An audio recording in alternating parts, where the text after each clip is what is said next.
আমরা জানি আজকে আমরা কেন এখানে সমবেত হয়েছি। আজ ভোরে নিউ ইয়র্কে আমাদের সংগ্রামী কারা নির্যাতিত মজলুম নেতা আক্তার হোসেনের উপর, জারা আপুর উপর বিএনপির মির্জা ফখরুল ইসলাম আলমগীর সহ জামায়াতের নেতাদেরকে হেনস্থা করা হয়েছে।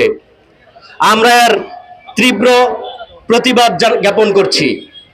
স্মরণ করিয়ে দিতে চাই, বাংলাদেশের বর্তমান উপদেষ্টা মণ্ডলী এবং প্রধান উপদেষ্টা যারা বাংলাদেশকে এখন পরিচালনা করছে, তাদেরই বাংলাদেশের প্রয়োজনে তারা সবাই গিয়েছিল।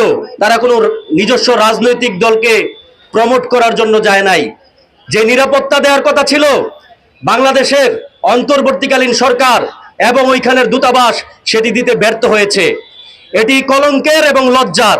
একই সাথে জানাতে চাই, আমরা জেনেছি, আমরা জানি 2023 সালে এই নারায়ণগঞ্জের কুখ্যাত সন্ত্রাসী বোরকা শামীম এই নিউ ইয়র্কে যখন হেনস্থার শিকার হয়েছিল, সাবেক ছাত্রদল নেতা নোয়াখালীর সোনাইমুড়ির সেই ছাত্র নেতার বাড়িতে অগ্নি ককটেল বিস্ফোরণ করেছিল, তার বাড়িঘর পুড়িয়ে দেওয়া হয়েছিল, নির্যাতন করা হয়েছিল তার মা বাবাকে।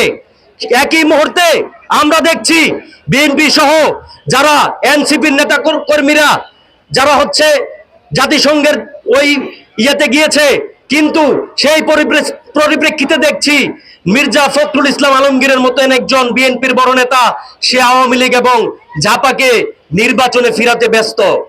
যেখানে উচিত ছিল ছাত্রলীগ যেভাবে সাবেক ছাত্রদল নেতার বাড়িতে অগ্নি বিস্ফোরণ করিয়েছিল, মারধর করেছিল, সারা বাংলাদেশে লীগের বিরুদ্ধে এরকম অবস্থান নেওয়ার দরকার ছিল ঐক্যবদ্ধভাবে। আমি আজকের এই কর্মসূচি থেকে ঘোষণা দিতে চাই, জাতীয় নাগরিক পার্টি অঙ্গ সংগঠন জাতীয় যুবশক্তি আজকে শহীদ মিনার থেকে ঘোষণা দিচ্ছে, আপনারা সকল রাজনৈতিক দলকে একত্রিত হতে হবে। আমরা আগামীতে লীগ ধর কর্মসূচি ঘোষণা করলাম। লীগ ধর কর্মসূচি বাস্তবায়নের জন্য সারা বাংলাদেশের সকল রাজনৈতিক স্টেক হোল্ডারকে আহ্বান জানাচ্ছি।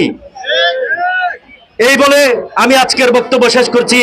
ইনকিলাব ইনকিলাব জিন্দাবাদ জিন্দাবাদ ইনকিলাব ইনকিলাব জিন্দাবাদ জিন্দাবাদ মুজিববাদ মুজিববাদ মুর্দাবাদ মুর্দাবাদ মুর্দাবাদ মুর্দাবাদ মুজিববাদ মুজিববাদ মুজিববাদ মুর্দাবাদ ইনকিলাব জিন্দাবাদ ইনকিলাব জিন্দাবাদ। ইনকিলাবের সিলসিলা জারি থাকুক সারা বাংলাদেশে।